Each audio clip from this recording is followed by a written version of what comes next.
C'est votre bien-aimé, le frère Mike Noël. Nous sommes aujourd'hui au 3e jour. Et nous avons commencé hier donc par des témoignages. Nous avons parlé de notre père, l'apôtre Baba Bola, du Nigeria.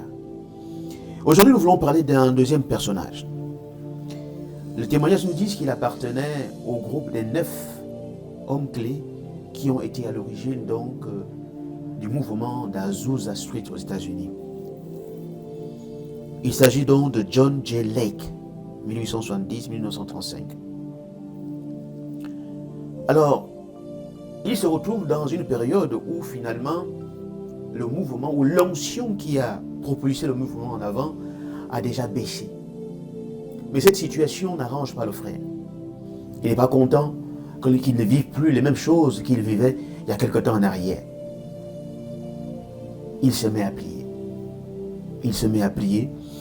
Et le témoignage dit qu'un soir, pendant qu'il priait dans sa chambre, il a décidé de sortir, alors qu'il faisait noir, de marcher en priant. Marcher en priant. Et puis devant lui, il voit une lumière. Une lumière qui s'approche. Bon, et puis il déduit, assurément, c'était un vigile de nuit qui a sa torche, sa lampe torche. Mais la lumière s'approche tant au fur et à mesure qu'il avançait que finalement, ce fut une rencontre mystérieuse avec un ange de Dieu qui était envoyé vers lui. Il a dit que l'ange lui dit l'onction d'Azusa Street est déjà terminée. Et il lui pose la question. John J. Lake, peux-tu payer le prix? Peux-tu payer le prix? Il nous a dit par la suite, on n'a pas eu la réponse, mais l'acte ou l'action que John J. Lake va poser, c'est celle de rentrer dans sa chambre. Et y rester pendant 9 mois pour chercher la face de Dieu. Pour comprendre ce qui n'allait pas. Pour comprendre là où Dieu voulait l'amener. Et nous comprenons que les 9 mois qu'il a passé, c'était naturellement 9 mois de prière. Vous voyez l'insistance, la persistance, la patience. Et il nous a dit qu'il en est sorti avec un ministère de guérison puissant. On nous dit qu'en Afrique du Sud, où il s'est retrouvé, il y avait la lèpre. Il priait pour les malades qui étaient lépreux et il y guérissait. Au point que, étant tellement nombreux, il ne pouvait pas prier pour chacun. On dit qu'il est parti prier sur une pierre. Et il a dit que tout le monde, que tout malade de lèpre qui va aller prier, qui va aller poser ses mains ou poser ses mains sur cette pierre, va être guéri. Et c'est ce qui s'est passé.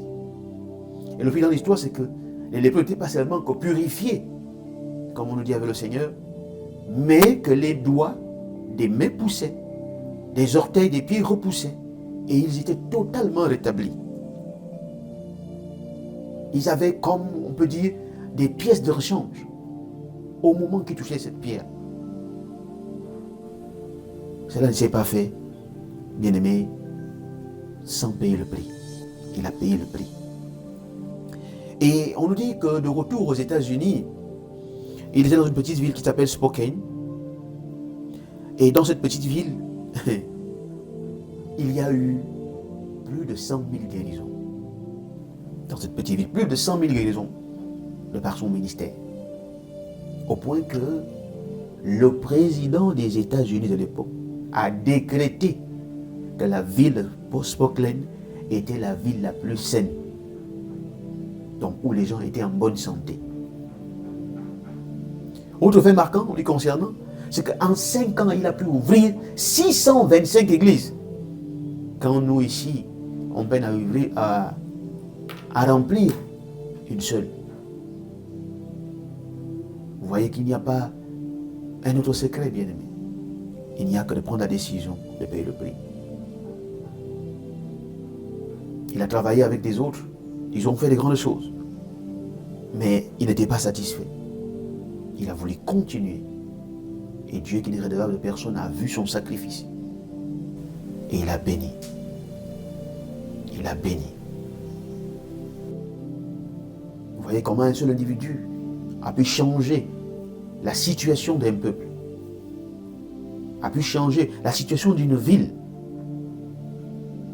Mais nous ici, dans ce petit quartier de Saint-Georges, qui n'a peut-être même pas, si on compte bien, 5000 habitants, nous ne pouvons pas l'impacter. Nous devons comprendre que ce n'est pas la faute de Dieu, c'est bien la nôtre. La question est donc, sommes-nous prêts à payer le prix comme l'ange a demandé à John G. Lake? Je nous laisse avec cette question. Je veux prier. Seigneur, tu es le Dieu de grâce. Tu es le Dieu d'amour. Et ton amour, Seigneur, est incommensurable, c'est la vérité. Cependant, tu nous veux auprès de toi. Tu veux agir avec nous, travailler avec nous, mais tu nous veux auprès de toi. Tu ne veux pas que nous décidons nous-mêmes de ce que nous voulons faire, mais tu as besoin que nous puissions comprendre où est-ce que tu veux nous amener, afin que tu nous utilises et que nous ayons conscience que ce que nous faisons, ce n'est pas nous, mais c'est toi au travers de nous en tant qu'instrument. Je prie que mon frère, ma sœur et même moi-même, Seigneur, que nous puissions saisir cette vérité spirituelle et que cela nous aide véritablement à comprendre ce qui est important, afin que nous ne nous alarmions pas inutilement, mais que nous comprenions ce qui est important. Vraiment, que quelqu'un soit fortifié par ce personnage et la vie qu'il a menée. Au nom de Jésus. Amen.